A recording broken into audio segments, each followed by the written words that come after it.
Post independent ఇండియాలో కూడా మనం అందరం విడివిడిగా మిగతా పిల్లలకి దూరంగా కూర్చున్న వాళ్ళమే.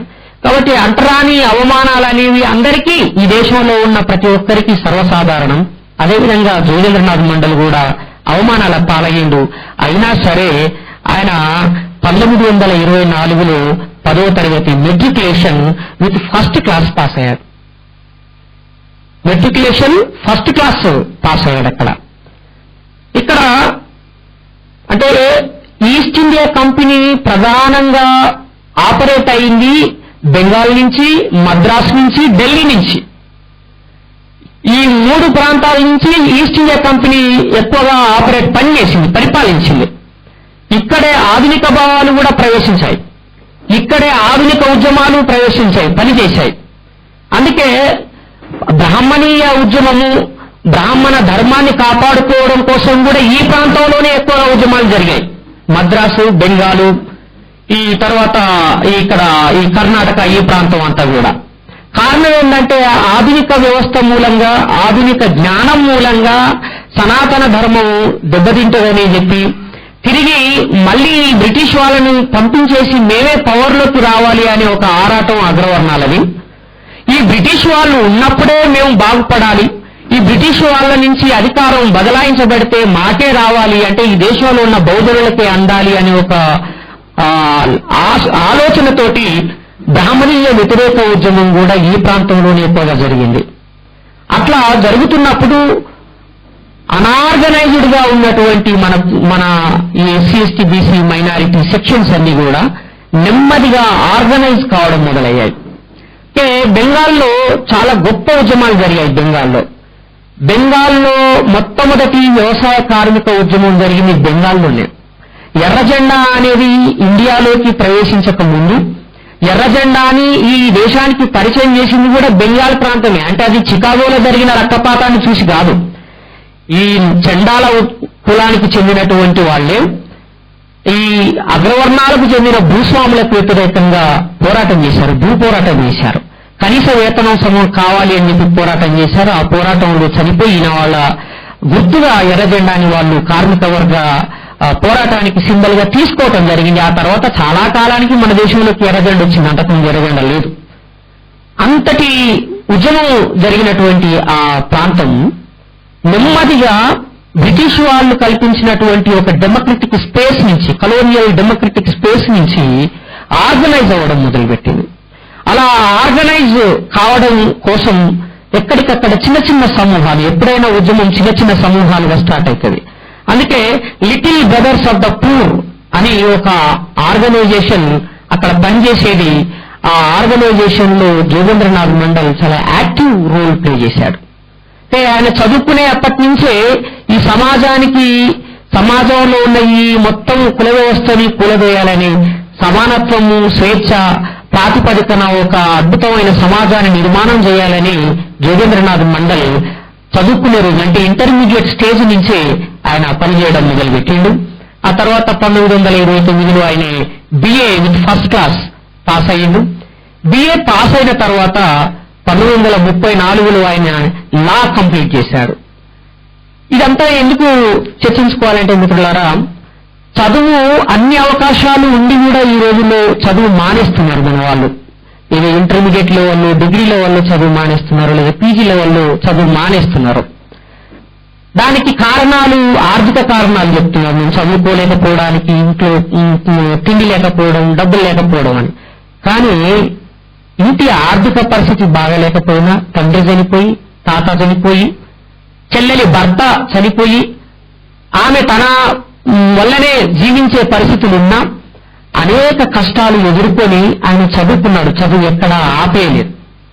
అలా చదువుకొని లా పూర్తి చేసిన తర్వాత ఆయన లా ప్రాక్టీస్ చేయడం మొదలుపెట్టాడు. లా ప్రాక్టీస్ ఫరీద్పూర్లో చేస్తున్నప్పుడు కోర్టులో సహజంగానే అవమానాలు జరిగాయి ఆయనకి. కానీ నెమ్మదిగా ఈ కింది కులాల వాళ్ళందరూ జోగేంద్రనాథ్ మండల్ని నమ్మి ఆయన్ని గుర్తించటం, ఆయనకి కేసులు ఇవ్వటం మూలంగా చాలా తక్కువ సమయంలోనే పాపులర్ అయ్యాడు. అలా పాపులర్ అయినటువంటి ఆ జోగేంద్రనాథ్ మండల్ యాక్చువల్ గా ఆయన పొలిటికల్ యాటిట్యూడ్ ఉన్నటువంటి పొలిటికల్ ఇంటలెక్చువల్, ఆయన రాజకీయ మేధావి.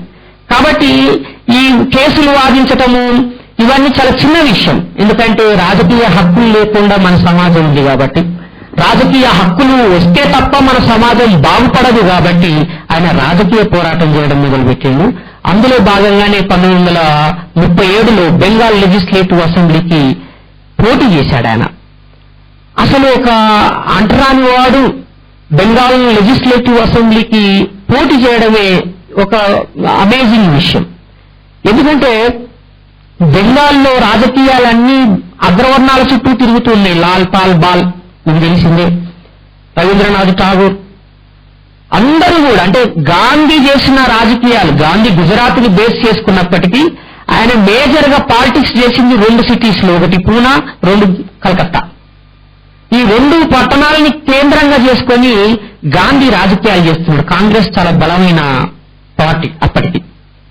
కానీ ఆ ప్రాంతంలోనే పూనాని బేస్ చేసుకొని బాబాసాహెబ్ అంబేద్కర్, కలకత్తాని అంటే ఢాకాని బేస్ చేసుకొని జోగేంద్రనాథ్ మండల్ కాంగ్రెస్ వ్యతిరేక పోరాటం, అంటే అగ్రవర్ణాలకు వ్యతిరేకంగా రాజకీయ పోరాటం, రాజకీయ యుద్ధం చేస్తున్నారు.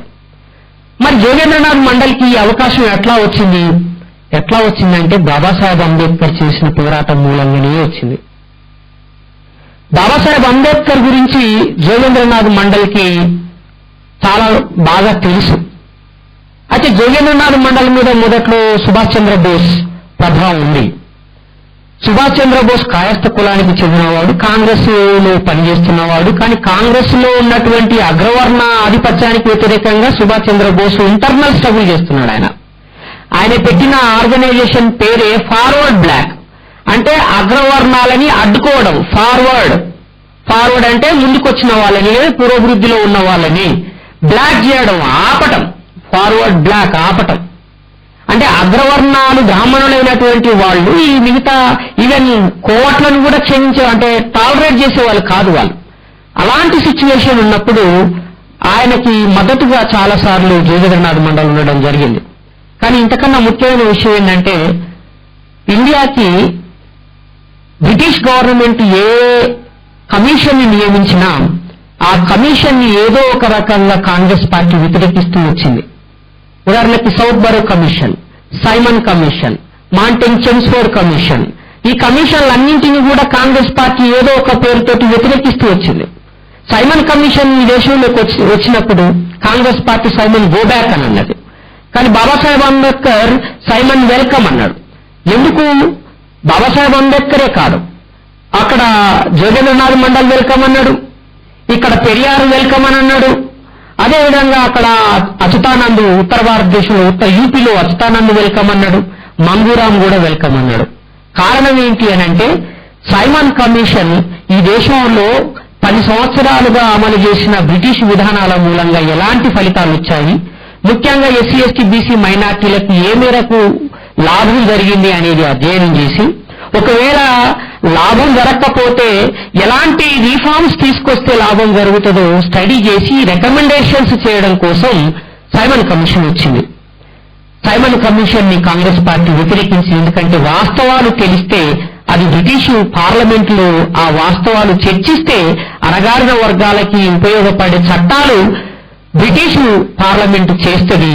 అలా చేస్తే చట్టబద్ధమైన హక్కులు ఈ దేశంలో ఉన్న ఎస్సీ ఎస్టీ బీసీలకు వస్తాయి. ఇంత ప్రమాదం జరగకుండా ఉండాలంటే సైమన్ కమిషన్ ని అడ్డుకోవాలి అని చెప్పి కాంగ్రెస్ పార్టీ నిర్ణయించుకుంది. కానీ బాబాసాహెబ్ అంబేద్కర్ సైమన్ వెల్కమ్ అనటమే కాదు, దాదాపుగా ఆ రోజుల్లో ఉన్న 8 ప్రావిన్సులన్నీ తిరిగి బాబాసాహెబ్ అంబేద్కర్ సైమన్ కమిషన్ కి మెమరాండమ్స్ ఇప్పించాడు. అలా బాబాసాహెబ్ అంబేద్కర్ వెంట ఢాకా, కలకత్తా, అంటే ఈస్ట్ బెంగాల్, వెస్ట్ బెంగాల్ అన్ని చోట్ల బాబాసాహెబ్ అంబేద్కర్ వెంట తిరిగిన వాడు జోగేంద్రనాథ్ మండల్. అప్పటికి ఆయన చదువుకుంటున్నాడు. సార్ ఒక్క నిమిషం మధ్యలో, ఇప్పుడు మీరు నమోసిద్ధ ఉద్యమం వల్ల జోగేంద్రనాథ్ మండల్ మనకి హిస్టరీలో వచ్చారు అని చెప్పారు మీరు. చాలా బాగుంది, ఆయన పరిస్థితులన్నీ మీరు ఎక్స్ప్లెయిన్ చేశారు. అయితే ఇప్పుడు ఈ జోగేంద్రనాథ్ మండల్ సార్ మన డాక్టర్ బాబాసాహెబ్ అంబేద్కర్ తో కలిసి ఉద్యమాలు చేశారు అని అంటున్నారు. వీళ్ళిద్దరు ఎక్కడ కలిశారు? అసలు హిస్టరీలో మాకు ఎక్కడ వెళ్ళింది? వీళ్ళిద్దరు ఎక్కడ కలిశారు? ఏ మూమెంట్, ఎలాంటి పరిస్థితుల్లో కలిశారు? వీళ్ళిద్దరు కలిసి చేసిన మూమెంట్స్ ఏంటి? ఎస్సీఎఫ్ అని ఒక మూమెంట్ స్టార్ట్ చేశారని తెలిసింది. దాన్ని ఎవరు లీడ్ చేశారు? మొదటిసారిగా అంటే నేను ఇప్పుడే చెప్పాను, సైమన్ కమిషన్ ఇండియాకు వచ్చినప్పుడు బాబాసాహెబ్ అంబేద్కర్ కలకత్తాకి వెళ్ళాడు సైమన్ కమిషన్ వెంట. కలకత్తాకి వెళ్ళినప్పుడు సైమన్ కమిషన్ కోసం కలకత్తాకు వెళ్ళినప్పుడు జోగేంద్రనాథ్ మండల్ బాబాసాహెబ్ అంబేద్కర్ ని కలవటం జరిగింది. అదేవిధంగా 1943లో కూడా బాబాసాహెబ్ అంబేద్కర్ ని కలవటం జరిగింది. అయితే చరిత్రకారులు అందరూ ఏం రాశారంటే మొట్టమొదటిసారిగా పూలే జోగేంద్రనాథ్ మండల్ 1943లో కలిశాడు అని రాశారు. కానీ అది కాదు. ఎందుకంటే బాబాసాహెబ్ అంబేద్కర్ 8 ప్రావిన్సెస్ తిరిగాడు, 8 ప్రావిన్సెస్ తిరిగాడు. 8 ప్రావిన్సెస్ లో ఆ రోజుల్లో డిప్రెస్డ్ క్లాసెస్ అసోసియేషన్ కమిటీలు ఉన్నాయి 8 ప్రావిన్సెస్ లో. అందుకని అంబేద్కర్ బెంగాల్కి వెళ్ళినప్పుడు జోగేంద్రనాథ్ మండల్ కలవడం జరిగింది. జోగేంద్రనాథ్ మండల్ కి అంబేద్కర్ యొక్క జ్ఞానం మీద, ఆయన మేధస్సు మీద విపరీతమైన నమ్మకం ఉన్న మనిషి, గౌరవం ఉన్న మనిషి ఆయన. అందుకని అంబేద్కర్ తో కలిసి జోగేంద్రనాథ్ మండల్ సైమన్ కమిషన్ కి రిప్రజెంటేషన్ ఇవ్వడం జరిగింది. ఒకటి. రెండో విషయం ఏంటంటే రౌండ్ టేబుల్ కాన్ఫరెన్సెస్ జరిగినప్పుడు అణగారిన వర్గాల తరపున లండన్ కాన్ఫరెన్సెస్ కి ఎవరిని పంపించాలి, రౌండ్ టేబుల్ కాన్ఫరెన్సెస్ కి ఎవరిని పంపించాలి అన్నప్పుడు 1930లో ఒక సభ జరిగింది లక్నోలో. ఆ సభకి మేదరి భాగ్యరెడ్డి వర్మ సభాధ్యక్షత వహించడం జరిగింది. ఆ సభ దాంట్లో పెరియార్ పాల్గొన్నాడు. దేశంలో ఉన్న అనేక మంది అణగారిన వర్గాల నాయకులు పాల్గొని బాబాసాహెబ్ అంబేద్కర్ ని sole representative of depressed classes గా ఏకగ్రీవంగా ఎన్నిక చేసి డిక్లేర్ చేశారు పత్రికాముఖంగా.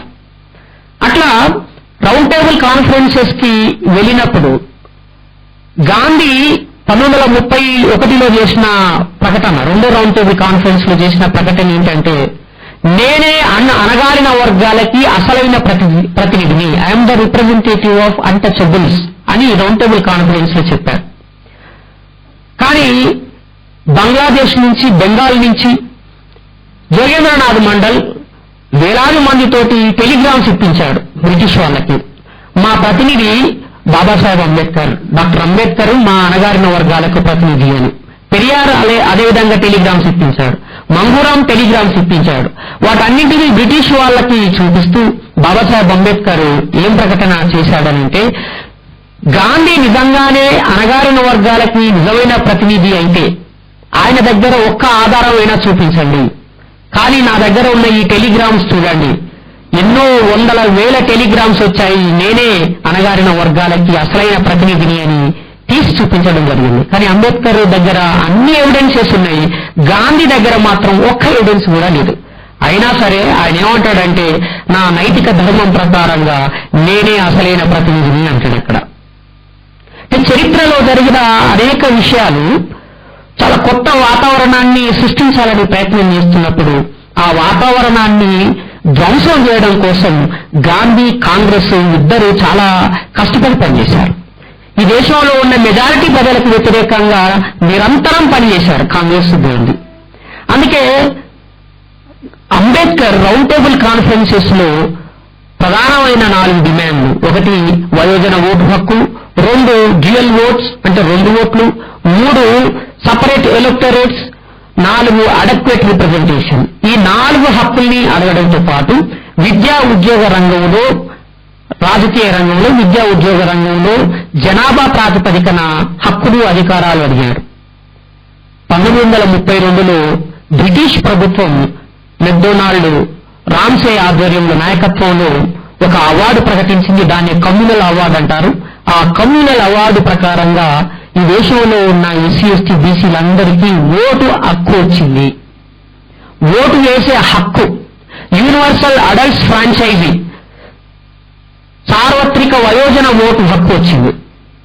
ఈ విషయం చాలా మందికి తెలియదు. ఓటు హక్కు ఎవరిచ్చారంటే నెహ్రూ ఇచ్చిండను, గాంధీ ఇచ్చిండను చెప్తారు. కానీ అసలు భారత రాజ్యాంగం రావడానికన్నా ముందే 1932లోనే బాబాసాహెబ్ అంబేద్కర్ మన అందరికీ ఓటు హక్కు ఇచ్చాడు.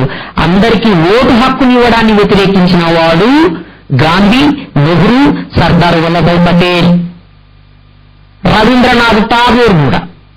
Rabindranath Tagore being a Bengali as a poet 1932లో ఎరవాడ జైల్లో గాంధీ ఆమరణ నిరాహార దీక్ష చేస్తే ఆ నిరాహార దీక్షని సపోర్ట్ చేస్తూ ఆయన పక్కన కూర్చున్నటువంటి వాడు రవీంద్రనాథ్ ఠాగూర్.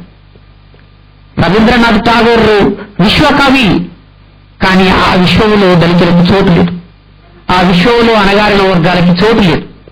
అదంతా బ్రాహ్మణ అగ్రవర్ణాల విషయం. అది విషం, విశ్వం కాదు విషం. అందుకే ఆయన కవిత్వం అంతా అబ్స్ట్రాక్ట్ కవిత్వం. రవీంద్రనాథ్ కవిత్వం అంతా కూడా అదొక యూనివర్సల్ పోయిటరీ లాగా ఉంటుంది. దాంట్లో నిర్దిష్టత ఏమీ ఉండదు, సత్యమేమీ ఉండదు, అంతా అబద్ధం. దేవుడు ఎంత అబద్ధమో రవీంద్రనాథ్ కవిత్వం కూడా అంతే అబద్ధం, ఆయన జీవితం కూడా అంతే అబద్ధం. ఆయన బ్రాహ్మణ ధర్మాన్ని రక్షించడం కోసం తన సాహిత్యాన్ని, తన కవిత్వాన్ని, తన అంతర్జాతీయ హోదాని ఉపయోగించాడు. కానీ బాబాసాహెబ్ అంబేద్కర్ ఈ దేశంలో ఉన్న అణగారిన వర్గాల ప్రజల హక్కుల్ని కాపాడడం కోసం, రక్షించడం కోసం, ఈ దేశాన్ని కాపాడడం కోసం తన మేధస్సుని, తన జీవితాన్ని, సమస్తాన్ని సమర్పించాడు. ఆ రాజకీయ పోరాటంలో రవీంద్రనాథ్ ఠాగూర్కి వ్యతిరేకంగా బాబాసాహెబ్ అంబేద్కర్కి మద్దతుగా జోగేంద్రనాథ్ మండల్ నిలబడ్డాడు. ఇది వాస్తవం. బాబాసాహెబ్ అంబేద్కర్ చేసిన ఆ పోరాటం మూలంగా సార్వజనీన వయోజన ఓటు హక్కు వచ్చింది. ఆ ఓటు హక్కు ద్వారా జోగేంద్రనాథ్ మండల్ 1917లో ఎలక్షన్లో నిలబడ్డాడు. ఎలక్షన్లో నిలబడ్డాడు నిజమే, కానీ నిర్మాణపరంగా రాజకీయంగా అంత శక్తివంతులం కాదు మనం. ఎందుకనంటే అణగారిన వర్గానికి అసలు ఓటు అంటే ఏమిటో తెలియదు, ఎన్నికలంటే ఏమిటో తెలియదు. మనకున్నటువంటి ఈ అజ్ఞానం మూలంగా, నిరక్షరాస్యత మూలంగా చాలా అనార్గనైజ్డ్ గా ఉన్నాం మనం. కానీ 1909లో ప్రవేశపెట్టబడినటువంటి మింటో మార్లే రీఫార్మ్స్ వల్ల ఈ దేశంలో ఉన్న ముస్లింలకి ఓటు హక్కు వచ్చింది, ఎన్నికల్లో పాల్గొనే హక్కు వచ్చింది, ప్రభుత్వాన్ని ఏర్పాటు చేసే అధికారం కూడా ముస్లింలకు వచ్చింది. కాబట్టి బంగ్లాదేశ్ లో ఈస్ట్ బెంగాల్, వెస్ట్ బెంగాల్ 2 ప్రాంతాల్లో ముస్లింలు అధిక సంఖ్యలో ఉంటారు. కాబట్టి రాజకీయంగా వాళ్ళు చాలా యాక్టివ్ గా ఉన్నారు. అందుకని నమోశూద్రులు అంటే ఈ చండాల, ఈ అణగారిన అంటరాని కులాల వాళ్ళు రాజకీయంగా ఎదగాలి అనంటే అనివార్యంగా ముస్లింలతోటి అలయన్స్ పెట్టుకోవాల్సి వచ్చింది. ఎందుకంటే ముస్లింలకి, హిందువులకి, అంటే in the name of Congress, ముస్లింలకి హిందువులకి మధ్యన ఒక రాజకీయ యుద్ధం జరుగుతుంది. ముస్లింలు డామినేట్ గా ఉన్న ప్రాంతాల్లో కూడా హిందువులే ప్రభుత్వాన్ని ఏర్పాటు చేయగలుగుతున్నారు. అందుకని అసలు ఈ అగ్రవర్ణాల ప్రభుత్వాన్ని ఏర్పాటు చేయకుండా మనం అడ్డుకోవాలి అనంటే ముస్లింలతోటి జతగట్టాలి. ఇది మన అవసరము, ముస్లింల అవసరం కూడా. అందుకే నజీముద్దీన్ ప్రభుత్వం జోగేంద్రనాథ్ మండల్ తోటి, అంటే బెంగాల్లో ప్రజాకర్షక్ పార్టీ అనే ఒక పార్టీని ముస్లింలు ఏర్పాటు చేశారు. ముస్లిం లీగ్ ఉంది, ప్రజాకర్షక్ పార్టీ ఉంది, షెడ్యూల్ క్యాస్ట్ ఫెడరేషన్ కూడా ఉంది, డిప్రెస్డ్ క్లాసెస్ అసోసియేషన్ అందులో పనిచేస్తుంది. వీళ్ళందరూ కలిసి ఒక అలయన్స్ ఏర్పాటు చేసి ప్రభుత్వాన్ని ఏర్పాటు చేయడం జరిగింది. ఒక బ్రాహ్మణుడి మీద జోగేంద్రనాథ్ మండల్ పోటీ చేశాడు 37లో. ఆయన అఖండ మెజారిటీతో గెలిచాడు. నేను మామూలు రాజనీతిజ్ఞుడు కాదు జోగేంద్రనాథ్ మండల్. అందుకని ముస్లింలు, దళితులు ఇద్దరు కలిసి ఈ దేశ చరిత్రలో మొట్టమొదటిసారిగా ప్రభుత్వాన్ని ఏర్పాటు చేశారు అని అంటే అది బెంగాల్లో మాత్రమే. 1924లో నాన్ బ్రాహ్మణ్ గవర్నమెంట్ మద్రాస్ ప్రెసిడెన్సీలో ఏర్పడ్డది. 1925లో జస్టిస్ పార్టీ ఆధ్వర్యంలో. అది నాన్ బ్రాహ్మణే, అంటే బ్రాహ్మణేతర అగ్రవర్ణాలు కూడా ఉన్నారు అందులో. కోట్లు ఉన్నారు, కమ్మలు ఉన్నారు, కాపులు ఉన్నారు, వెడ్లు ఉన్నారు. ఆంధ్ర ప్రాంతంలో ఉన్నటువంటి అగ్రవర్ణాలందరూ జస్టిస్ పార్టీ ఆధ్వర్యంలో ఉన్నారు. ఉదాహరణకి Tripuraneni Madhusudan Rao, Tripuraneni Ramaswamy was a member of Justice Party. ఆయన ఏకులో మీ అందరికీ తెలుసు. అట్లా అంటే దళితేతర, బ్రాహ్మణేతర, శూద్ర అగ్రవర్ణాలు మద్రాసులో ప్రభుత్వాన్ని ఏర్పాటు చేశారు. కానీ ఒక్క బెంగాల్లో మాత్రమే దళితులు, ముస్లింలు కలిసి గవర్నమెంట్ ఫామ్ చేశారు. ఈ బహుజనులు, ముస్లింస్ ని కలిపి ఒక తాటి మీద నడపడానికి జోగేందర్ మండల్ చేసిన ప్రయత్నం ఏంటి సార్? వాళ్ళిద్దరిని ఒకటే దానికి తీసుకురావడానికి ఈయన ఎలాంటి ప్రేరేపణలు చేశారు? 1937లో ఆయన రాజకీయ ప్రవేశం జరిగితే మళ్ళీ 1941లో ఎలక్షన్స్ జరిగాయి. ఆయన 41 ఎలక్షన్స్ లో అఖండ మెజారిటీతో గెలిచాడు ముస్లిం లీగ్ యొక్క సపోర్ట్ తోటి. నిజాముద్దీన్ ప్రభుత్వంలో ఆయన మినిస్టర్ గా చేశాడు, లా మినిస్టర్ గా ఉన్నాడు ఆయన. అంటే లా చదువుకున్నాడు కాబట్టి లా మినిస్ట్రీ ఆయనకి ఇవ్వటం జరిగింది. ఇప్పటిదాకా నేను చెప్పింది అదే, బ్రాహ్మణులు దేశ రాజకీయాలన్నింటినీ డామినేట్ చేస్తున్న రోజులు అవి. ఇప్పటికీ కూడా భారతదేశ చరిత్ర అంటే బెంగాల్ చరిత్రే, భారతదేశ చరిత్ర అంటే బెంగాల్ చరిత్ర. ఇప్పటికీ కూడా మీరు బిపిన్ చంద్ర రాసిన పుస్తకాలు తీసుకున్నా, సతీష్ చంద్ర రాసిన పుస్తకాలు తీసుకున్నా, చివరికి కోశాంబి రాసిన భారతదేశ చరిత్ర పుస్తకాలు తీసుకున్నా, దేశ చరిత్ర అనంటే బెంగాల్ చరిత్రనే. భారతదేశ సాహిత్య చరిత్ర అన్నా బెంగాల్ సాహిత్య చరిత్రనే. భారతదేశ సాంస్కృతిక చరిత్ర అన్నా బెంగాల్ సాంస్కృతిక చరిత్రనే. భారతదేశ పునరుజ్జీవన చరిత్ర అన్నా, అంటే రినైజాన్స్ హిస్టరీ అన్నా, అది బెంగాల్ రినైజాన్స్ మూవ్మెంట్ కు సంబంధించిన హిస్టరీనే. అంతే మొత్తం భారతదేశానికి ఒక బ్రాహ్మణికల్ కల్చరల్ ఐడెంటిటీని ఇచ్చినటువంటి ప్రాంతం అది. పొలిటికల్ గా, కల్చరల్ గా అన్ని రంగాల్ని ఇన్ఫ్లుయెన్స్ చేస్తున్నటువంటి డామినెంట్ కమ్యూనిటీ ఉన్న ప్రాంతం అది. అంత బలమైన శక్తులు, వాళ్ళు ఎంత బలమైన వాళ్ళు అని అంటే, బ్రిటిష్ వాళ్ళు ఈ దేశంలో ప్రవేశించిన వెంటనే విదేశాలకు వెళ్ళిపోయిన వాళ్ళు. కౌంటర్ ఫ్లో టు కలోనియలిజం అని ఒక పుస్తకం ఉంటుంది. కౌంటర్ ఫ్లో టు కలోనియలిజం అంటే లండన్ కి 15వ శతాబ్దం నుంచే వలస వెళ్ళిపోయారు ప్రవాస భారతీయుడు అని. అంటే మొన్న ఇండిపెండెన్స్ వచ్చిపోయిన తర్వాత పోయిన వాళ్ళు కాదు, వీళ్ళు మొన్న పోయిన వాళ్ళు. 400 సంవత్సరాల క్రితమే ఇండియాకి నుంచి లండన్కి వెళ్ళిపోయారు. ఇక్కడ ఉన్నటువంటి బ్రాహ్మణ అగ్రవర్ణాలు, మార్వాడీలు, బ్రాహ్మణులు, వైశ్యులు, వీళ్ళందరూ కూడా 400 సంవత్సరాల క్రితమే లండన్కి వెళ్ళిపోయి అక్కడ కాలనీలే ఏర్పాటు చేసుకున్నారు. అక్కడి నుంచి బ్రిటిష్ ప్రభుత్వ విధానాలని ఇన్ఫ్లుయెన్స్ చేయగలిగిన శక్తివంతుడు దాదాబాయి నౌరోజీ. బ్రిటిష్ సామ్రాజ్య పార్లమెంటు సభ్యుడు. అది అందరికీ దక్కే గౌరవం కాదు అది. ఈవెన్ నెహ్రూ కూడా బ్రిటిష్ పార్లమెంటు సభ్యుడు కాదు. నెహ్రూ గాని, గాంధీ గాని, వల్లభాయ్ పటేల్ గాని ఎవరూ కూడా కాదు. కానీ ఒక్క దాదాబాయి నౌరోజీ మాత్రమే ఆయన ప్రవాస భారతీయుడు, అక్కడ స్థిరపడ్డవాడు, లండన్ పౌరసత్వం ఉన్నవాడు, ఆయన పార్లమెంట్ మెంబర్ అక్కడ. అంటే ఈ దేశాన్ని ఎలా పాలించాలి అనే చట్టాలు చేస్తే ఆ చట్టాల రూపకల్పనలో పాత్ర తీసుకునే ఒక అవకాశం మొట్టమొదటిసారిగా బెంగాల్ వాళ్ళకే ఉంది. అంటే ప్రపంచ రాజకీయాలని అర్థం చేసుకోగలిగి ప్రభావితం చేయగలిగిన కమ్యూనిటీ బెంగాల్ ప్రాంతంలో ఉన్న బ్రాహ్మణ అగ్రవర్ణాల వాళ్ళు. అంత బలమైన శక్తుల్ని ఆఫ్టర్ ఆల్ ఒక అన్టచబుల్ ఎదుర్కోవాలి అని అంటే ఆయనకి సపోర్ట్ కావాలి. ఆ సపోర్ట్ శత్రువు మిత్రుడు అనే ఒక మామూలు కామన్ సెన్సికల్ లాని మనం ఫాలో అయితే, కాంగ్రెస్ పార్టీకి ముస్లిం లీగ్ శత్రువు కాబట్టి ముస్లిం లీగ్ షెడ్యూల్ క్యాస్ట్ ఫెడరేషన్కి మిత్రుడు, బాబాసాహెబ్ అంబేద్కర్కి మిత్రుడు. అందుకే బాబాసాహెబ్ అంబేద్కర్ ఏమంటాడంటే, అణగారిన వర్గాలకి నేను ఏవైనా హక్కులు అధికారాలు సాధించాను అంటే అది ముస్లిం లీగ్ యొక్క సపోర్ట్ తోటే అని అంటాడు. ఎందుకంటే గాంధీ తీవ్రంగా వ్యతిరేకించాడు రౌండ్ టేబుల్ కాన్ఫరెన్సెస్ లో, కానీ ముస్లిం లీగ్ వ్యతిరేకించలే. ముస్లింలు మనకి 100% సపోర్ట్ చేశారు. యునానిమస్ గా సపోర్ట్ చేస్తూ వాళ్ళు సంతకం పెట్టి పబ్లిక్ స్టేట్మెంట్ రిలీజ్ చేశారు. అందుకని కాంగ్రెస్ కన్నా ముస్లిం లీగ్ మనకి ఎక్కువ మేలు చేసింది. కాంగ్రెస్ కి వ్యతిరేకంగా ముస్లిం లీగ్ తన ప్రయోజనాల కోసం మనతో జమగట్టింది నిజమే, అంటే అంబేద్కర్ తో జట్టుగట్టింది నిజమే. అంబేద్కర్ ఈ దేశ ప్రయోజనాల కోసం ముస్లిం లీగ్ తోటి అలయన్స్ పెట్టుకునేది కూడా నిజం. అంత మాత్రాన ముస్లిం లీగ్ చేసినటువంటి తప్పు పనులన్నీ అంబేద్కర్ సపోర్ట్ చేయాల. ముస్లిం లీగ్ చేసినటువంటి తప్పుడు పనులన్నింటినీ అంబేద్కర్ చాలా సీవియర్ గా కండెమ్ చేశాడు. ముఖ్యంగా ఆగాఖాన్ ని కౌంటర్ చేయడం కోసం అలీ జిన్నాను ముందుకు తీసుకొచ్చింది కాంగ్రెస్ పార్టీ. మహమ్మద్ అలీ జిన్నా కాంగ్రెస్ పార్టీ సభ్యుడు, కానీ ఆగాఖాన్ కాంగ్రెస్ పార్టీ సభ్యుడు కాదు. ఆయన ఎప్పుడు Aga Khan was a friend of Ambedkar, Mohammed Ali Jinnah was a friend of Nehru and Gandhi. ఆయన వాళ్ళ భక్తుడు ఆయన. అందుకే జిన్నా అంటే విపరీతమైన వ్యతిరేకత బాబాసాహెబ్ అంబేద్కర్ కి, నెహ్రూ అంటే చాలా పెద్ద వ్యతిరేకత. అంబేద్కర్ ఒకసారి జిన్నాతో మాట్లాడిన తర్వాత బయటకు వచ్చి ఒక ఒక 4th క్లాస్ స్టూడెంట్ తో మాట్లాడినట్టుగా ఉంది నాకు అన్నాడు. నెహ్రూ స్టాండర్డ్ ఏమిటి అంటే 4th class student standard. Babasaheb Ambedkar ఎక్కడ, నెహ్రూ ఎక్కడ?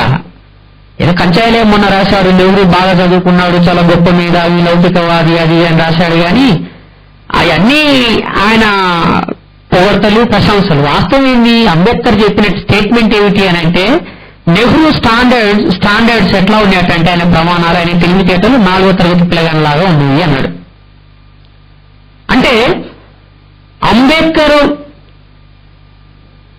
ఎవరితోటైనా స్నేహం చేయాలి అని అంటే తన కంపాటబిలిటీ, తన లాగా కంపీటెన్స్ ఉన్న మనిషితోటే బాబాసాహెబ్ అంబేద్కర్ స్నేహం చేసేవాడు, కరస్పాండెన్స్ చేసేవాడు. అందుకే దాదాసాహెబ్ గైక్వాడ్, ఆర్ఆర్ బోలే, ఎస్కే బోలే, భాస్కర్ రావు జాదవ్ వీళ్ళందరూ బాగా చదువుకున్న దళిత అండ్ నాన్ బ్రాహ్మణ్ మేధావులు. కాబట్టి జోగేంద్రనాథ్ మండల్ ఒక లా మినిస్టర్గా, అంటే లా చదువుకున్న వాడిగా, రాజకీయాలు తెలిసిన వాడిగా బెంగాల్ రాజకీయాల్లో కీలక పాత్ర పోషించినప్పుడు, బెంగాల్ రాజకీయాల్లో షెడ్యూల్ క్యాస్ట్ ఫెడరేషన్ అంత కీలక పాత్ర పోషించింది. దానికి కారణం బాబాసాహెబ్ అంబేద్కర్, అదేవిధంగా జోగేంద్రనాథ్ మండల్. బాబాసాహెబ్ అంబేద్కర్ మిషన్ ఏంటో జోగేంద్రనాథ్ మండల్కి అర్థమైంది. అది అర్థమైన వెంటనే ఫార్వర్డ్ బ్లాక్ తోటి తన సంబంధాలు కట్ చేసుకుని, లేదా కాంగ్రెస్ పార్టీ సుభాష్ చంద్రబోస్ తోటి తన సంబంధాల్ని తెగదెంపులు చేసుకొని పూర్తి స్థాయిలో షెడ్యూల్ క్యాస్ట్ ఫెడరేషన్ కోసం పనిచేశాడు. షెడ్యూల్ క్యాస్ట్ ఫెడరేషన్ ని విస్తరింపజేశాడు. సార్, మరి ఇండియా పాకిస్తాన్ సపరేషన్ లో మన జోగేంద్రనాథ్ మండల్ గారు చాలా కీలక పాత్ర పోషించారు. అక్కడ ఫస్ట్ న్యూ స్టేట్, అప్పుడు August 14th న్యూ స్టేట్ లో ఈయన ministry of law and labour గా కూడా పనిచేశారు. మరి ఇంత మూవ్మెంట్, ఇన్ని అవగాహన ఉన్న ఆయన ఎందుకు రిజైన్ చేయాల్సి వచ్చింది? మొత్తం 36 పాయింట్స్ మీద ఆయన రిజైన్ చేశారు. ఆ పాయింట్స్ ఏంటి, ఎందుకు రిజైన్ చేయాల్సి వచ్చింది? వాటిని మళ్ళీ కన్సిడర్ చేశారా, చేయలేదా? ఇప్పుడు మీ ప్రశ్నని కొంచెం మీ ప్రశ్నకి చిన్న అమెండ్మెంట్. దేశ విభజనలో జోగేంద్రనాథ్ మండల్ కీలక పాత్ర పోషించలేదు. దేశ విభజన జరిగిన తర్వాత పాకిస్తాన్ నిర్మాణంలో కీలక పాత్ర పోషించాడు. దేశ విభజనకి బాబాసాహెబ్ అంబేద్కర్ వ్యతిరేకం, అది షెడ్యూల్ క్యాస్ట్ ఫెడరేషన్ యొక్క స్టాండ్. జోగేంద్రనాథ్ మండల్ కూడా వ్యతిరేకం. అసలు దేశ విభజన ఎందుకు జరిగింది? దేశ విభజన జరగడానికి కారకుడు మొహమ్మద్ అలీ జిన్నానా లేకపోతే గాంధీనా? ఇక్కడ మనం గమనించాల్సిన ఇది చాలా పెద్ద కుట్ర. ఈ విషయం మీద నేను 2008-9 నుంచి మాట్లాడుతున్నా. నేను చెప్పినప్పుడు ఎవరు నమ్మలేదు. కానీ రీసెంట్ గా బెర్రీ ఆండర్సన్ ఒక పుస్తకం రాశాడు, ఐడియాలజీ, ఇండియన్ ఐడియాలజీస్ అనే ఒక పుస్తకం. ఇండియన్ ఐడియాలజీస్ అనే పుస్తకంలో బాబాసాహెబ్ అంబేద్కర్ చెప్పిన విషయాలనే తీసుకున్నాడు. మొత్తం బాబాసాహెబ్ అంబేద్కర్ మెథడాలజీ, బాబాసాహెబ్ అంబేద్కర్ రిఫరెన్సెస్ తోటి తాను అకాడమిక్ పద్ధతుల్లో రాస్తే ప్రపంచం అంతా ఓకే నిజమే, దేశ విభజనకి జిన్నా కాదు బాధ్యుడు, నెహ్రూ, గాంధీ అని నమ్ముతున్నారు. ఇప్పుడు అగ్రవర్ణాలు, ఫారిన్ వాళ్ళు చెబితే నిజం అవుతుంది, బాబాసాహెబ్ అంబేద్కర్ చెప్తే అబద్ధం అవుతుంది మన ఇండియాలో.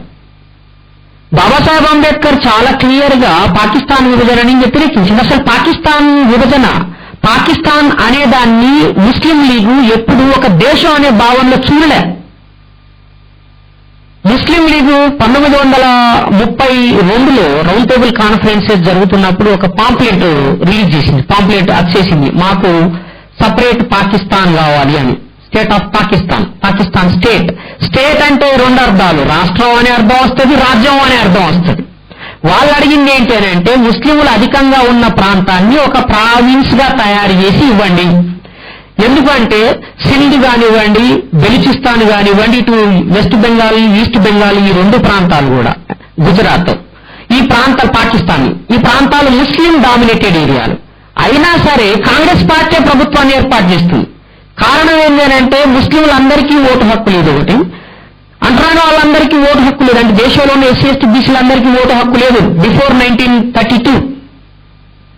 కేవలం వ్యాపారం చేయగలిగిన వాళ్ళకంటే నెలకి 3 రూపాయల పన్ను కట్టగలిగిన వాళ్ళకి, 10వ తరగతి చదువుకున్న వాళ్ళకి, కులీన కుటుంబాల వాళ్ళకి, భూస్వాములకి, జమీందారులకి, ఇలాంటి వాళ్ళకి మాత్రమే ఓటు హక్కు ఉంది. ఆ ఓటు హక్కు ఉన్న వాళ్ళ సంఖ్య చాలా తక్కువ.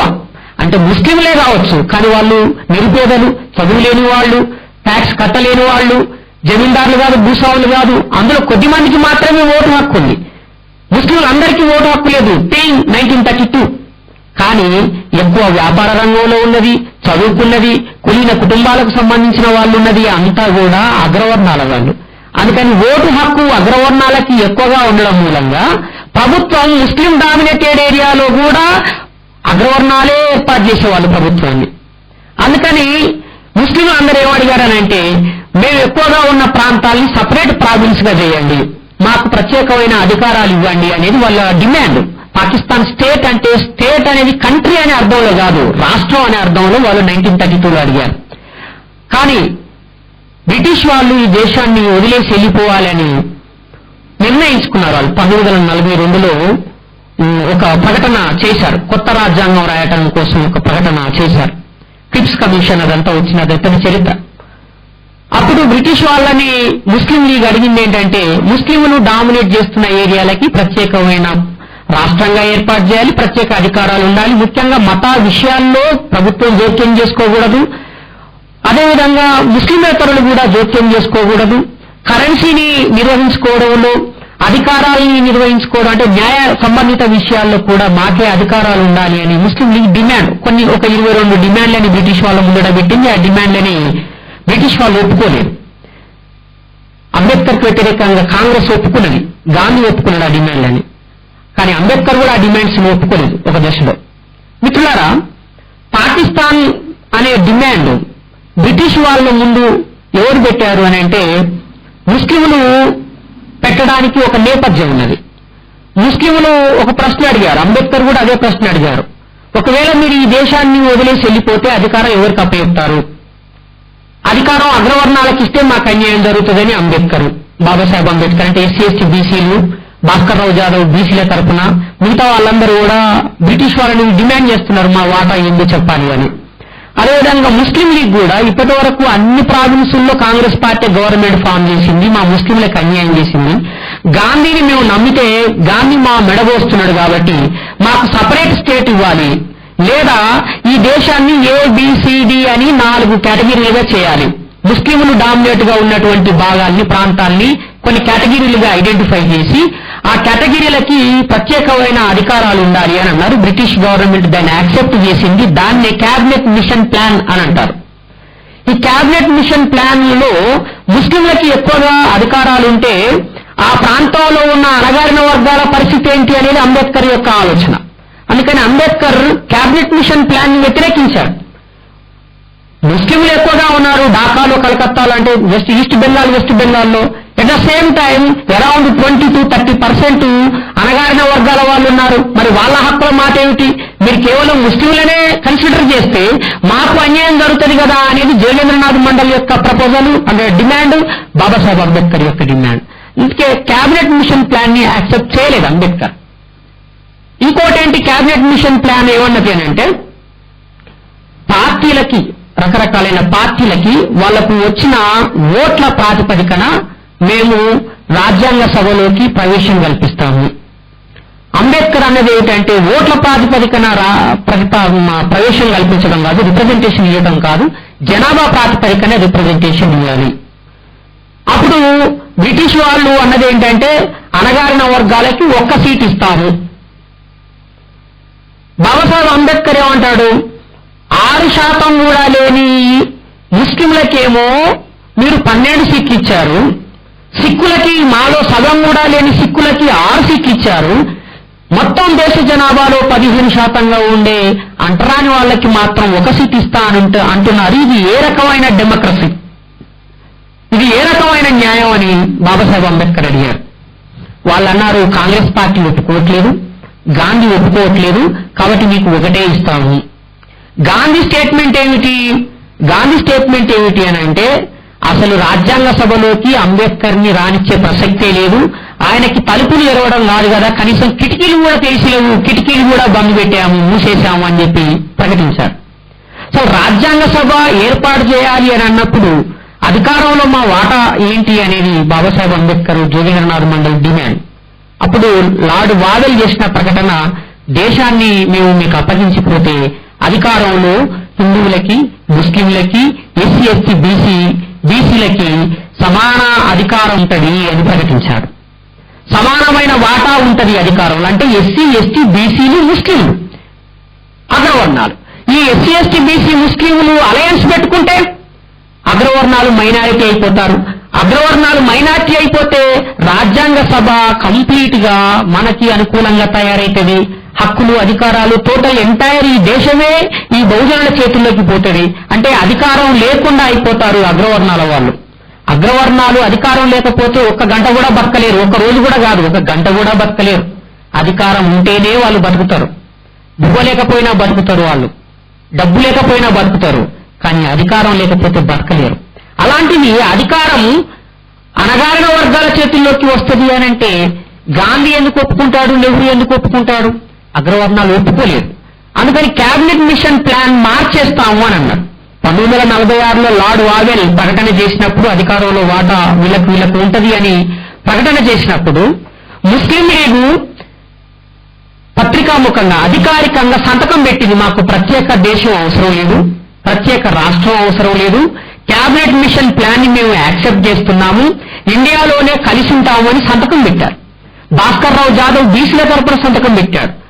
ఎస్సీల తరపున బాబాసాహెబ్ అంబేద్కర్ సంతకం పెట్టాడు. నెహ్రూ, వల్లభాయ్ పటేల్ అగ్రవర్ణాల తరపున సంతకం పెట్టడం జరిగింది. అంటే దేశ విభజనకి ముస్లింలు సిద్ధంగా లేరు. ఎందుకంటే వాళ్ళ హక్కులు, అధికారాలకి బ్రిటిష్ ప్రభుత్వం హామీ ఇచ్చింది క్యాబినెట్ మిషన్ ప్లాన్ ద్వారా. కానీ నెహ్రూ చేత గాంధీ ఒక ప్రకటన చేయించాడు 46లోని బాంబేలో లార్డ్ వావెల్ ప్రకటన తర్వాత. ఏంటి అంటే కాన్స్టిట్యూయెంట్ అసెంబ్లీలో మొత్తం 305 మంది ఉన్నారు. వీళ్ళందరిలో మేమే మెజారిటీ కాంగ్రెస్ పార్టీ కాబట్టి క్యాబినెట్ మిషన్ ప్లాన్ ని మార్చేస్తాము అని ప్రకటన చేశారు. క్యాబినెట్ మిషన్ ప్లాన్ మార్చేస్తామని నెహ్రూ తన సొంతంగా ప్రకటించగలడా? గాంధీకి తెలియకుండా చిన్న ప్రకటన చేయడానికి కూడా వీళ్ళే. కేసీఆర్కి తెలియకుండా రాజయ్య ఒక యూనివర్సిటీ పెడతా, హెల్త్ యూనివర్సిటీ పెడతా అని ఆయన ప్రకటన చేసినందుకే రాజయ్యని వరంగల్లో తిట్టాడు కదా కేసీఆర్. మరి దేశ రాజకీయాల్ని నడిపేటువంటి గాంధీకి తెలియకుండా నెహ్రూ ఒక ప్రకటన చేయగలుగుతాడా? అంటే నెహ్రూ గాంధీ యాక్సెప్టెన్స్ తీసుకొని, పర్మిషన్ తీసుకొని ఒక స్టేట్మెంట్ చేశాడు. ఏంటి అని అంటే రాజ్యాంగ సభలో మెజారిటీ సభ్యులు మేమే కాబట్టి ఎస్సీ ఎస్టీ బీసీ ముస్లింలకు ఇచ్చినటువంటి హక్కులు, అధికారాలు తీసేస్తాము. దాని ఇంటర్నల్ మీనింగ్ అది. క్యాబినెట్ మిషన్ ప్లాన్ లో మార్పులు చేస్తామంటే main objective of the cabinet machine ని మార్చేస్తామనేది నెహ్రూ ప్రకటన. దానికి భయపడిపోయినటువంటి ముస్లింలు గొడవకు దిగారు. మాకు ఇస్తే స్వతంత్ర రాజ్యం ఇవ్వండి, లేదా క్యాబినెట్ మిషన్ ప్లాన్ ని మార్చకుండా చూడండి, ఇది డిమాండ్. దాంతో ఒక 1 year పాటు మొత్తం ఈ రాజ్యాంగ సభ సమావేశాలే రద్దయిపోయాయి. ఇక్కడ గమనించాల్సిన విషయం ఏంటంటే రాజ్యాంగ సభకి బాబాసాహెబ్ అంబేద్కర్ ఎన్నిక కావడం ఒక పెద్ద సమస్య. మహారాష్ట్రలో బోర్కర్ అనే ఒక మామూలు వ్యక్తిని నిలబెట్టి, 7వ తరగతి చదువుకున్న ఒక వ్యక్తిని నిలబెట్టి బాబాసాహెబ్ అంబేద్కర్ ని ఓడించింది కాంగ్రెస్ పార్టీ. అది జాయింట్ ఎలక్టోరేట్స్ యొక్క ఫలితం. అంటే అగ్రవర్ణాలు అందరూ ఓట్లేస్తే ఇప్పుడు ఎస్సీ రిజర్వేషన్ లో ఒక ఎస్సీ క్యాండిడేట్ గెలుస్తాడు. అంబేద్కర్ అన్నాడు ఎస్సీ నువ్వు వేస్తేనే ఎస్సీ అభ్యర్థి గెలవాలి, అలాంటి సపరేట్ ఎలక్టోరేట్ సిస్టమ్ కావాలని అంబేద్కర్ అంటే గాంధీ వ్యతిరేకించి నిరాహార దీక్ష చేసి మనకి అందరూ ఓట్లేస్తే గెలిచే ఒక సిస్టమ్ తీసుకొచ్చాడు. అందుకని అంబేద్కర్ ఈ దేశాన్ని మార్చాలని, ఈ దేశంలో ఉన్న కుల వ్యవస్థని కూలదోయాలని పోరాడుతున్న వ్యక్తి కాబట్టి ఆయన్ని ఓడించడం కోసం అందరూ ఏకమయ్యి ఒక మామూలు 10వ తరగతి చదువుకున్న, 7వ తరగతి చదువుకున్న బోర్కర్ ని అంబేద్కర్ మీద పోటీకి నిలబెట్టి ఓడించేశారు. మరి ఆయన రాజ్యాంగ సభలోకి వెళ్ళకపోతే రాజ్యాంగంలో మనకి హక్కులు, అధికారాలు రావు. బాబాసాహెబ్ అంబేద్కర్ ని కావాలనే వీళ్ళు ఓడించారు అనే విషయం గ్రహించినటువంటి జోగేంద్రనాథ్ మండల్, అప్పటికే ఆయన అక్కడ మినిస్టర్ గా ఉన్నాడు, ఆయన పరోక్ష ఎన్నిక ద్వారా ప్రత్యక్ష ఎన్నికలోనేమో ఓడించాడు. 2 పద్ధతుల ద్వారా కాన్స్టిట్యూయెంట్ అసెంబ్లీకి మెంబర్స్ ని సెలెక్ట్ చేస్తారు. ఒకటి డైరెక్ట్ ఎలక్షన్, రెండోది ఇండైరెక్ట్ ఎలక్షన్. ఇండైరెక్ట్ ఎలక్షన్ లో ఏముంటది, ఆల్రెడీ గెలిచిన ఎమ్మెల్యేలు ఓట్లేస్తే ఆ ఎమ్మెల్యేల ఓట్ల ఎవరికి ఎక్కువ వస్తే ఆ వ్యక్తి కాన్స్టిట్యూయెంట్ అసెంబ్లీకి ఎన్నికవుతాడు. అందుకని అందుకని జోగేంద్రనాథ్ మండల్ చాలా కీలకమైన పాత్ర పోషించాడు. ఎంత గొప్ప పాత్ర అనంటే ఆయన రాజకీయ చతురత ఇక్కడ కనబడతాడు. ఆయన ముస్లిం లీగ్ ఎమ్మెల్యేల దగ్గరికి పోయి మాట్లాడాడు, చివరికి కాంగ్రెస్ పార్టీ ఎమ్మెల్యేల దగ్గరికి పోయి కూడా మాట్లాడాడు. అంబేద్కర్ ని అభిమానించేటువంటి కాంగ్రెస్ పార్టీ ఎమ్మెల్యేలు కూడా ఉన్నారు. ఉదాహరణకి నాగేంద్రనాథ్ రాయ్, అదేవిధంగా గయానాథ్ బిశ్వాస్ ములిక్, ద్వారకానాథ్ బరూరి, బాలానంద్ బిశ్వాస్, హరంచంద్ర బర్మన్, ఇలాంటి వాళ్ళందరి దగ్గరికి వీళ్ళెవరు షెడ్యూల్ కాస్ట్ ఫెడరేషన్ నాయకులు కాదు. వీళ్ళు ముస్లిం లీగ్, అదేవిధంగా ఈ కాంగ్రెస్ పార్టీకి సంబంధించిన నాయకులు. ఆ రోజుల్లో ఇంకా వీటో పవర్స్ లేవు, వీటో అనే ఇంకో సిస్టమ్ రాలే. వీటో అనేది ఏదో ఉంటారు కదా, ఏదంటే విప్ జారీ చేయటం, విప్ జారీ చేయడం అనే సిస్టమ్ ని పెట్టలే. ఇంకా విప్ జారీ చేస్తే అంబేద్కర్ గెలిచేవాడు కాదు. అందుకని వీళ్ళ దగ్గరికి పోయి అంబేద్కర్ అవసరం చెప్పి ప్రతి ఒక్కరి దగ్గరికి పోయి అంబేద్కర్ గురించి మాట్లాడి ఒప్పిస్తే వాళ్ళందరూ ఓట్లు వేశారు. మెజారిటీ ఓట్లు బాబాసాహెబ్ అంబేద్కర్ కు రావడం వల్ల బాబాసాహెబ్ అంబేద్కర్ ఫరీద్పూర్ ఉన్న ఆ జస్సార్ ఆ ప్రాంతం నుంచి, జల్నా ఆ ప్రాంతం నుంచి ఒక పరోక్ష ఎన్నిక ద్వారా రాజ్యాంగ సభలోకి పోయాడు. రాజ్యాంగ సభలోకి బాబాసాహెబ్ అంబేద్కర్ పోవాలి అన్నప్పుడు, వెళ్ళాలి అన్నప్పుడు అంబేద్కర్ కనీసం ఇంకొక 5గురిని తన వెంట తీసుకుపోవాలని ప్రయత్నం చేశారు. కానీ ఆ 5గురు రాలేదు. Jogendranath Mandal also was a member of constituent assembly. Muslim League తరపున లా మినిస్టర్ హోదాలో జోగేంద్రనాథ్ మండల్ కూడా constituent assembly member. Babasaheb Ambedkar scheduled caste federation తరపున మెంబర్. కనీసం రావు బహదూర్ శ్రీనివాసన్కు అయినా ఒక అవకాశం ఇవ్వండి ఆయన నాతో పాటు అని అంటే కాంగ్రెస్ పార్టీ ఒప్పుకోలేదు, బ్రిటిష్ వాళ్ళు ఒప్పుకోలేదు. అందుకే బాబాసాహెబ్ అంబేద్కర్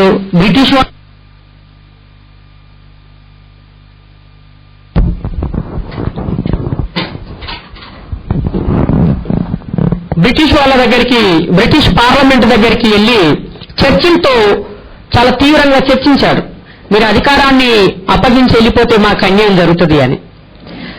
ఎప్పుడైతే బ్రిటిష్ వాళ్ళు దేశం నుంచి వెళ్ళిపోవాలని నిర్ణయించుకొని గాంధీని, నెహ్రూని, వల్లభాయ్ పటేల్ని ఉక్కు మనిషి అని చెప్తున్నారు కదా, ఈ ఉక్కు మనిషి దేశ సమైక్యత సమగ్రత కోసం పనిచేసినటువంటి వాడు అని చెప్తున్న ఈ వల్లభాయ్ పటేల్ దేశ విభజనకి ఫస్ట్ యాక్సెప్టెన్స్ చెప్పిన వాడే వల్లభాయ్ పటేల్. మొహమ్మద్ జిన్నా దేశ విభజన జరగవద్దని కూర్చుంటే వల్లభాయ్ పటేల్ ని పిలిచి మౌంట్ బాటన్ దేశ విభజనకి హామీ తీసుకున్నాడు. దేశ విభజన చేస్తే నీకేమైనా ఇబ్బందా? లేదు, నీకు ప్రయోజనాలున్నాయి. ఎందుకంటే ముస్లిం లీగ్ పాకిస్తాన్ గా వెళ్ళిపోతే ఈ దేశం అంతా కాంగ్రెస్ పార్టీ చేతుల్లోకి వస్తుంది, అగ్రవర్ణాల చేతుల్లోకి వస్తుంది. మీరు అనుకుంటున్నటువంటి హిందూ రాజ్యం అనుకుంటున్నావో, ఇంకా నువ్వు ఏ ప్రయోజనాలు నెరవేరాలనుకుంటున్నావో అవన్నీ దేశ విభజన వల్లనే సాధ్యమైతాయని వల్లభాయ్ పటేల్కి చెప్తే వల్లభాయ్ పటేల్ యాక్సెప్ట్ చేశాడు. సెకండ్ టైం నెహ్రూను పిలిచాడు, నెహ్రూతో మాట్లాడాడు, నెహ్రూను కూడా ఒప్పించాడు. తర్వాత మూడోసారి గాంధీని పిలిచారు. Maulana Abul Kalam Azad India freedom at mid night అనే పుస్తకంలో ఈ డీటెయిల్స్ అన్ని క్లియర్ గా రాశారు. నా దేశం ముక్కలైనా ఈ దేశాన్ని ముక్కలు కానివ్వను అన్నాడు గాంధీ. వల్లభాయ్ పటేల్, నెహ్రూ వీళ్ళందరూ దేశ విభజన జరగాలని కోరుకుంటున్నప్పుడు మౌంట్ బాటన్ గాంధీకి పిలుపు ఇవ్వకముందు, అంటే గాంధీని చర్చలకి రమ్మని ఆహ్వానించకముందు ఆయన చేసిన ప్రకటన నా దేహం ముక్కలైనా ఈ దేశం ముక్కలు కానివ్వను అన్నాడు. కానీ అబుల్ కలాం ఆజాద్ని వెంటబెట్టుకొని మౌంట్ బాటన్ దగ్గరికి వెళ్ళారు. లోపల ప్రవేశించే ముందు మౌంట్ బాటన్ అబుల్ కలాం ఆజాద్ని గేట్ దగ్గరనే ఉంచి, డోర్ దగ్గరే ఉంచి ఈయన లోపలికి వెళ్ళాడు. లోపల ఏం మాట్లాడుకున్నారో తెలియదు. కానీ గాంధీ బయటకు వచ్చి ఆజాద్ దేశ విభజనని ఆపలేదు అని అన్నారు. దేశ విభజన జరిగి తీరాల్సిందే అన్నారు. బిర్లా హౌస్ లో జరిగిన కాంగ్రెస్ పార్టీ వర్కింగ్ కమిటీలో స్వయంగా గాంధీయే తీర్మానం ప్రవేశపెట్టాడు, అందరి చేత ఆమోదింపజేశాడు. దేశ విభజనకి కాంగ్రెస్ సిద్ధం అని బహిరంగ ప్రకటన చేసిన తర్వాత, అధికారిక ప్రకటన చేసిన తర్వాత బ్రిటిష్ ప్రభుత్వం దేశ విభజన ప్రకటన చేసింది. మరి ఈ దేశ సమైక్యతని సమగ్రతని కాపాడాలని దృఢ నిశ్చయంతో ఉక్కు నిర్ణయం తీసుకున్నాడు అని వల్లభాయ్ పటేల్ చెప్తున్నారు కదా వల్లభాయ్ పటేల్ గురించి. మరి అదే వల్లభాయ్ పటేల్ పాకిస్తాన్ విభజనకి కారకుడయ్యాడు కదా. అంబేద్కర్ ఏమో దేశ విభజన వద్దు అన్నాడు. ఎందుకు వద్దన్నాడంటే పాకిస్తాన్, బంగ్లాదేశ్ ఈ రెండు ప్రాంతాల్లో అణగారిన వర్గాలు చాలా పెద్ద సంఖ్యలో ఉన్నారు, కోట్ల సంఖ్యలో ఉన్నారు. కరాచీలో చూడండి, మెజారిటీ కరాచీ డామినేషన్ దళితులతోటే, మెజారిటీ కరాచీ మొత్తం దళితులే. ఢాకాలో మెజారిటీ దళితులే. ఇప్పటికీ మన ఆంధ్ర ప్రాంతంలో ఉన్న రెల్లి కులస్తులు ఢాకాలో పాయకాలను శుభ్రం చేస్తూ ఉంటారు, తెలుగు మాట్లాడతారు వాళ్ళు చాలా మంది. అంటే కలకత్తా, బంగ్లాదేశ్ వీళ్ళంతా ఉన్న వాళ్ళందరూ మన నమోశూద్ర కులానికి, చండాల కులానికి చెందిన వాళ్ళు. దేశ విభజన జరిగితే వీళ్ళందరూ పాకిస్తాన్కి వెళ్ళిపోవాల్సి వస్తుంది వెస్ట్ పాకిస్తాన్ పేరుతోటి. పాకిస్తాన్లో అధికారాలు, హక్కులు ఉంటాయా ఉండయా అనేది హామీ ఏమీ లేదు. అందుకని జోగేంద్రనాథ్ మండల్ బాబాసాహెబ్ అంబేద్కర్ దేశ విభజన వ్యతిరేకించారు. కానీ దేశ విభజన జరిగితే తప్ప అధికారం అగ్రవర్ణాల చేతుల్లోకి రాదు కాబట్టి మెజారిటీ ముస్లింలు ఉన్నటువంటి ప్రాంతాల్ని ఈస్ట్ పాకిస్తాన్, వెస్ట్ పాకిస్తాన్ పేరుతోటి విభజన చేశారు. విభజనకి మూల కారణం కాంగ్రెస్, దానికి 100% సపోర్ట్ చేసింది హిందూ మహాసభ, శ్యాంప్రసాద్ ముఖర్జీ బీజేపీకి ఇప్పుడు ఏ రూపం అయితే ఉందో దానికి మూల పురుషుడు. అంటే బీజేపీ కూడా దేశ విభజనని సమర్థించింది ఇండైరెక్ట్ గా. దాని మూల పురుషులందరూ దేశ విభజన సమర్థించారు. సావర్కర్ సమర్థించాడు, హెగ్డేవార్ సమర్థించాడు, గోల్వాల్కర్ సమర్థించాడు, శ్యాంప్రసాద్ ముఖర్జీ సమర్థించాడు దేశ విభజనని. దేశ విభజనని వాళ్ళు సమర్థించారు అని అన్నప్పుడు దేశ విభజనకి కారకుడు లేదా దేశ విభజనలో కీలక పాత్ర పోషించిన వల్లభాయ్ పటేల్ ని ఈ దేశం యొక్క ఉక్కు మనిషిగా ఎలా ప్రచారం చేస్తుంది BJP? What the moral right they have? వాళ్ళకి ఏ రకమైన నైతిక హక్కు ఉన్నది అంటే చరిత్రని మసిగూసి మారేడుకాయ చేయాలని చూస్తున్నది. కానీ దేశ విభజనను వ్యతిరేకించిన వాళ్ళు అంబేద్కర్, జోగేంద్రనాథ్ మండల్. దేశ విభజన జరిగినప్పుడు ఏం జరిగిందనంటే బాబాసాహెబ్ అంబేద్కర్ రిప్రజెంట్ చేస్తున్నటువంటి జిల్లాలన్నింటినీ కూడా పాకిస్తాన్కి ఇచ్చేశారు. బాబాసాహెబ్ అంబేద్కర్ రిప్రజెంట్ చేస్తున్న జిల్లాల్ని పాకిస్తాన్కి ఇచ్చేశారు. అసలు బాబాసాహెబ్ అంబేద్కర్కి నియోజకవర్గమే లేకుండా చేశారు. 2 కాన్స్టిట్యూంట్ అసెంబ్లీలు ఏర్పడ్డాయి. అప్పటి వరకు ఒకటే రాజ్యాంగ సభ, కానీ ఇప్పుడు 2 రాజ్యాంగ సభలు. 1947 ఆగస్టు 15 తర్వాత ఒకటి పాకిస్తాన్ రాజ్యాంగ సభ, రెండోది ఇండియా రాజ్యాంగ సభ. ఇండియా రాజ్యాంగ సభలో లా మినిస్టర్ బాబాసాహెబ్ అంబేద్కర్, పాకిస్తాన్ రాజ్యాంగ సభలో లా మినిస్టర్ జోగేంద్రనాథ్ మండల్. తన సొంత ఊరు, తన సొంత నియోజకవర్గము బంగ్లాదేశ్కి వెళ్ళిపోయింది. ఆయనకి ఛాన్స్ లేదు. ఆయన బంగ్లాదేశ్కి ఎందుకు వెళ్ళిపోయాడంటే ఆయనకి ఛాన్స్ లేదు ఒకటి. రెండో సామాజిక కారణం ఏంది? మరి బంగ్లాదేశ్లో ఉన్న అణగారిన వర్గాల హక్కులు, అధికారాల మాట ఏమిటి? వాళ్ళకి రిప్రజెంటేటివ్ ఎవరు? వాళ్ళ తరఫున మాట్లాడాల్సిన నాయకుడు ఎవరు? అప్పటి వరకు కీలక పాత్ర పోషించినటువంటి జోగేంద్రనాథ్ మండల్కి బంగ్లాదేశ్కి వెళ్ళిపోవడం తప్ప వేరే మార్గం లేదు. ఆ ఎస్సీ ఎస్టీ బీసీల తరఫున పాకిస్తాన్ రాజ్యాంగంలో హక్కులు, అధికారాలు కల్పించడం కోసం వెళ్ళాడు. జిన్నా ఏమన్నాడంటే స్వేచ్ఛ, సమానత్వం, సౌభ్రాతృత్వం, న్యాయం అనే విలువల ద్వారా ఒక సెక్యులర్ కంట్రీని మనం ఏర్పాటు చేసుకోబోతున్నాం అని జిన్నా దేశ విభజన తర్వాత చెప్పాడు. ఇస్లామిక్ స్టేట్ కాదు, ఇది సెక్యులర్ స్టేట్ అని చెప్పాడు. ఇస్లాం అధికార మతంగా కూడా ఉండదు అని చెప్పాడు. కానీ ఒక 1 year లోపులే తన స్టాండ్ చేంజ్ చేసుకుంటూ వచ్చాడు జిన్నా చుట్టూతో ఉన్నటువంటి ముల్లాలు, ఖలీఫాలు, రకరకాలైనటువంటి మతవాదులందరూ కూడా పాకిస్తాన్ మతదేశంగా ఉండాలి, ఇస్లామిక్ స్టేట్ గా ఉండాలి అనే ఒక ఒత్తిడిని తీసుకొచ్చారు. అంటే కాన్స్టిట్యూంట్ అసెంబ్లీ యొక్క ఎయిమ్స్ అండ్ ఆబ్జెక్టివ్స్ కి వ్యతిరేకంగా ముస్లిం లీగ్ తన స్టాండ్ మార్చుకుంటూ వస్తున్నారు. ఆ విషయం పట్ల అసంతృప్తి చెందినటువంటి జోగేంద్రనాథ్ మండల్ కాన్స్టిట్యూంట్ అసెంబ్లీకి రాజీనామా చేసి లా మినిస్టర్కి, లేబర్ మినిస్ట్రీకి రాజీనామా చేసి తిరిగి ఇండియాకు వచ్చాడు. బాబాసాహెబ్ అంబేద్కర్ ఇక్కడ రాజ్యాంగం రాశాడు. బాబాసాహెబ్ అంబేద్కర్ రాజ్యాంగం రాసిన తర్వాత రాజ్యాంగంలో పొందుపరిచిన విలువలు, హక్కులు, అధికారాల ప్రాతిపదికన ఒక బహుజన ఉద్యమాన్ని ఇక్కడ అంబేద్కర్ ప్రారంభించాడు. ఆ బహుజన ఉద్యమానికి వెన్నుదన్నుగా నిలబడ్డవాడు పాకిస్తాన్ నుంచి ఇండియాకు వచ్చిన తర్వాత జోగేంద్రనాథ్ మండల్. అందుకే బాబాసాహెబ్ అంబేద్కర్ కి ఆరోగ్యం బాగలేనప్పుడు దాదాబాయి గైక్వాడ్కి ఒక ఉత్తరం రాస్తాడు. నా ఆరోగ్యం సహకరించట్లేదు కాబట్టి నేను చెప్పాలనుకునే విషయాలు నాలాగే బాగా చెప్పగలిగిన సమర్థుడు మేధావి జోగేంద్రనాథ్ మండల్ ఆయన ఉన్నాడు, ఆయన్ని మీరు అతిథిగా పిలుచుకోండి పలానా చోట జరిగే మీటింగ్లకి. అంటే అంబేద్కర్ వెళ్ళలేని మీటింగులు అన్ని చోట్లకి జోగేంద్రనాథ్ మండల్ ముఖ్య వక్తగా వెళ్ళేవాడు, ముఖ్య అతిథిగా వెళ్ళేవాడు. షెడ్యూల్ క్యాస్ట్ ఫెడరేషన్ నిర్మాణం, దాని కార్యకలాపాలు, దాని ప్రోగ్రామింగ్ మొత్తము జోగేంద్రనాథ్ మండల్కి అప్పచెప్పేవాడు బాబాసాహెబ్ అంబేద్కర్.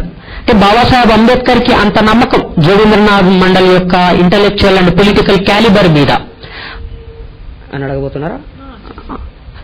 కాబట్టి జోగేంద్రనాథ్ మండల్ చాలా అంటే అంబేద్కర్ యొక్క ఆరోగ్యం క్షీణించిన దశలో కూడా ఈ ఉద్యమాన్ని మీదేసుకొని చేశాడు. ఇంకొక ముఖ్యమైన విషయం ఏంటంటే అంబేద్కర్ దేశంలో ఎక్కడ సభలు సమావేశాలు పెట్టినా సమతా సైనిక్ దళతో పాటు ముస్లిం యూత్ లీగ్ కూడా వాలంటరీ సర్వీసెస్ అందించేది.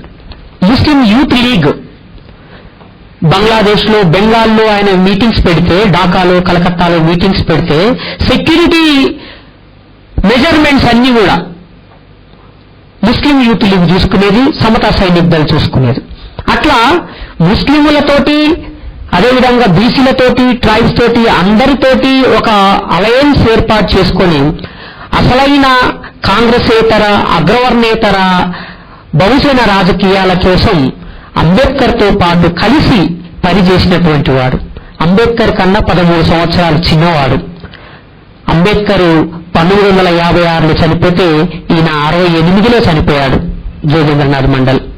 చనిపోయేంత వరకు కూడా తాను నమ్మిన ప్రిన్సిపల్స్ కోసం పనిచేసినవాడు, ఎక్కడా రాజీ పడనివాడు, ఎక్కడా ఎవరి కోసము తన నమ్మిన విశ్వాసాన్ని వదులుకోనివాడు. అంబేద్కర్ వెంట చివరికంట నడిచినవాడు జోగేంద్రనాథ్ మండల్. అందుకే ఆయన సేవలు వీటన్నింటినీ గుర్తించి బెంగాల్ ప్రజలు ఆయనకి మహాప్రాణ్ అనే బిరుదునిచ్చారు.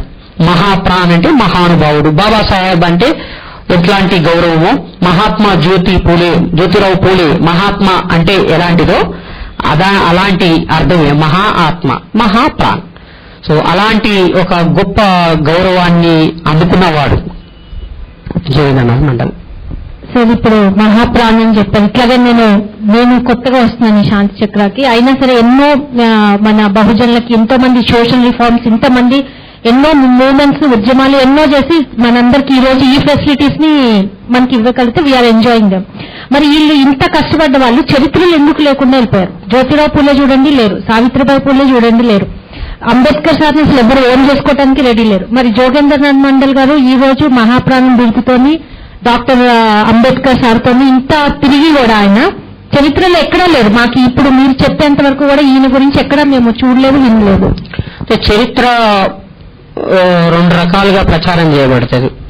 ఒకటి ప్రభుత్వ యంత్రాంగం ద్వారా, 2 ప్రభుత్వేతర సంస్థలు, ఉద్యమకారులు చేసే ప్రచారం ద్వారా. 2 పద్ధతుల ద్వారా ప్రచారం అవుతుంది. కానీ పాఠశాల స్థాయి నుంచి యూనివర్సిటీ స్థాయి వరకు అఫీషియల్ హిస్టరీ మాత్రమే బోధించబడుతుంది. సమాజం ఎప్పుడైనా అధికారిక చరిత్రనే నమ్ముతుంది. అధికారంలో ఎవరుంటే వాళ్ళ చరిత్రనే పుస్తకాలుగా రాస్తారు. ఈ దేశంలో అగ్రవర్ణాలు అధికారంలో ఉన్నారు కాబట్టి అగ్రవర్ణాలు ఏమి చేసినా చాలా గొప్పగా రాశారు, చాలా తప్పుడు పనులు చేసినా చాలా గొప్పగా రాశారు వాటిని. అందుకని మన మహాపురుషులకు సంబంధించిన చరిత్రని వాళ్ళు రాయరు కూడా. ఎందుకంటే మన మహాపురుషుల చరిత్రని రాస్తే వాళ్ళ రాజ్యం కూలిపోతుంది. వాళ్ళ రాజ్యాన్ని కాపాడుకోవడం లక్ష్యం కాబట్టి, వాళ్ళ అధికారాన్ని కాపాడుకోవడం ముఖ్యం కాబట్టి మన మహాపురుషుల చరిత్రను ఎక్కడ రాయలేదు. కాబట్టి మనం చదువుకున్న పాఠశాలలు, విశ్వవిద్యాలయాలు అగ్రవర్ణాల చరిత్రనే బోధించాయి కాబట్టి మన ఎస్సీ, ఎస్టీ, బీసీ మైనార్టీలకే అసలైన చరిత్ర తెలియదు. ప్రభుత్వము